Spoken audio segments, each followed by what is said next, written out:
Look at that beautiful cloud of mashed potatoes. Soft, buttery, fluffy, easy to make. You're gonna find out how it's done. It ain't hard. Well, hello folks. This is Texas Cooking Today, and I want to show you the very best way to make mashed potatoes. Not your ordinary mashed potatoes. We're talking top-end mashed potatoes, the way they're done in really nice restaurants. That fluffy, buttery, creamy, yet light and fluffy kind of potato. Not soupy, fluffy. That's what I'm going to show you how to do. I'm going to show you how to break the chain, as it were, and to make it the perfect mashed potato. Okay, so this is very simple. I need to get these guys peeled. You can do this with the skin on also. It's your choice. The same device, which is a food mill, will do it both ways. So I'm going to peel mine real quick and get on with making this thing. So I'm going to be peeling these. I want to go ahead and just cube them up and put them down in water. And I like to do that ahead of time, hey, mostly because it just gets it out of my way. And this is already done. So when it comes mealtime, I actually have less prep at that moment. And what I do is after I get them peeled, I like to just give them a quick rinse. As I mentioned, you can do this as a peel on if you prefer. If you're doing that, make sure you wash the outside of the potato really, really super well, okay? And be careful using these peelers. They can take off a layer of flesh, right? Just be cautious with them, all right? And if you have young ones, be careful about them using one of these if they're new, because they're really super sharp when they're new. They can hurt young fingers badly. So make sure that's supervised. And we'll get on with this.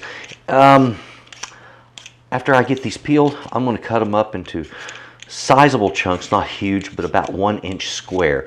That way they boil in a uniform and fairly quick way, and they make a very good mash. I boil them until the edges look a little bit kind of broken and soft, and when the chunks break apart when you push a fork into them, they're cooked properly. It's an easy recipe. All right, I'm going to get these things cut. As I mentioned before, just cube them up. You need about 1 inch square cubes, and put them right down inside of a pot. All right, now these are going to be cubes maybe a little smaller, but I can kind of make them long to compensate the difference. All right, there we go. Getting messy, aren't I? Go ahead and do all of yours that way. You might want to estimate approximately 8 to 10 ounces of potatoes per person. It's a good way to go. Now I have my potatoes in water, and if I'm going to be preparing these with a meal, what I will do is just let them sit and soak until I am ready to start the boil on them. And I'll start the boil on them about 20 minutes before I want to actually mill them. It works out like a charm, okay? Have your food mill ready for this with the largest sieve in place, and you're going to get a fantastic effect, all right? You can use the medium sieve also, but I find the large sieve is very quick and it gives a very, very good quality result. Exactly what most folks are looking for. All right, I have brought these up to a boil and waiting for them to do their thing. Now this usually takes 15 to 20 minutes. We're going to be checking the potatoes in a minute. I want to take a fork. I'm going to push it into one of those pieces. If it breaks open easily, then it's ready to mash.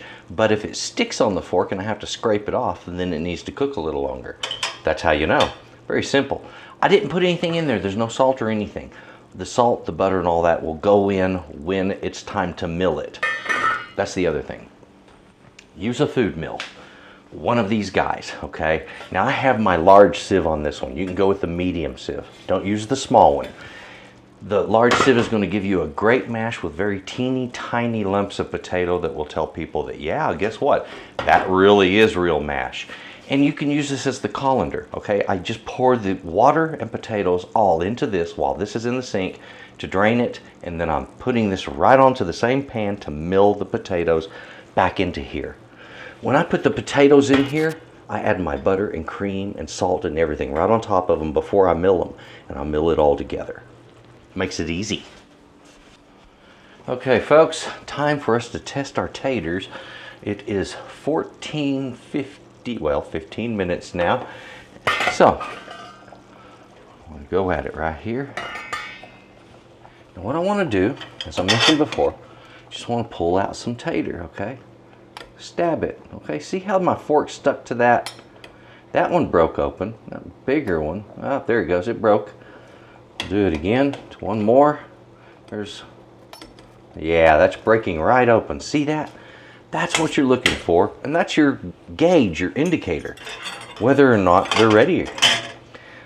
I want to take these to the sink and pour them through this. I'll come back over here, put my butter in, salt, whipping cream, MSG, and we're going to mill it all right through the mill and back into the original pot, okay? So use your food mill the same way you would a colander. Saves you cleaning one item. All right, there it is. I'll make sure that's hanging on there the right way. Take my butter, throw it right down in there, okay? A little bit of salt. I'm going to put it in about a half a teaspoon. A quarter of a teaspoon or less of MSG if you want to use it. I just use a very light dusting. It doesn't take much. It really works on potatoes so well. And I'm putting on there about a quarter to a third of a cup of cream. Now, I want you to see how quick this goes. Alrighty, so here we are.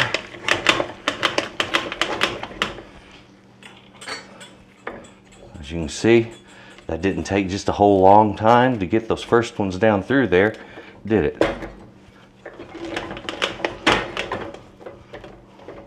Now at the very end here, you're going to have a few that are going to be a little bit stubborn. It's not a problem.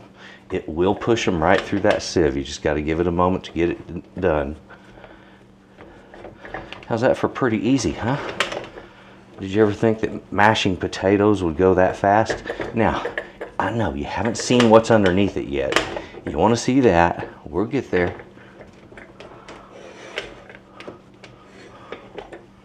There. Get that one bit out from under there.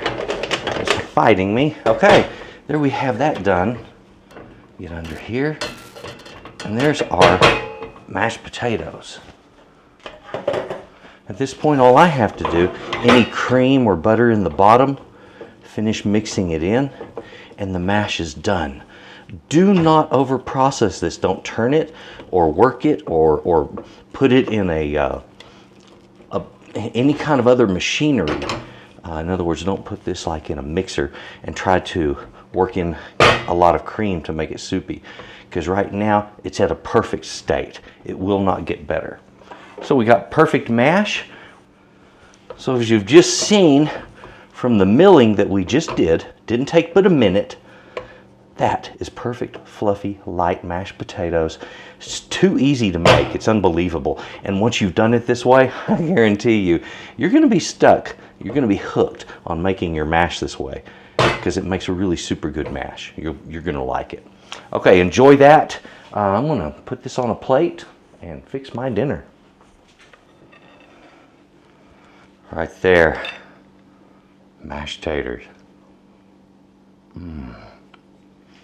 The tiniest little lumps, surrounded by the softest, fluffiest mash you've ever put in your mouth. It's great.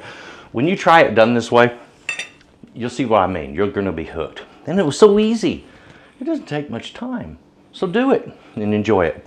Thank you for watching. Please look down below in the comments section and in the description box. Description box, you're going to find the links to my website, S.A.Trotter.com, where you're going to get my recipes and other merchandise for Texas cooking today. So please take a look at that. Really cool stuff. And leave a comment, thumbs up if you enjoyed this, and thank you so much for watching. Folks, you have a good day. Oh yeah.